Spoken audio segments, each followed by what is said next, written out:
อยากแนะนำสถานที่ท่องเที่ยวของจังหวัดฉะเชิงเทราคือวัดวีรโชติธรรมาราม เป็นอุโบสถแก้วกลางน้ำราชพรหมยาน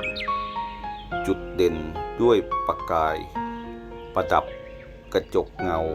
ลวดลายไทย และอักขระยันต์ที่สวยงาม ระยิบระยับเป็นที่บรรจุบรมสารีริกธาตุพระเกศของหลวงพ่อฤาษีลิงด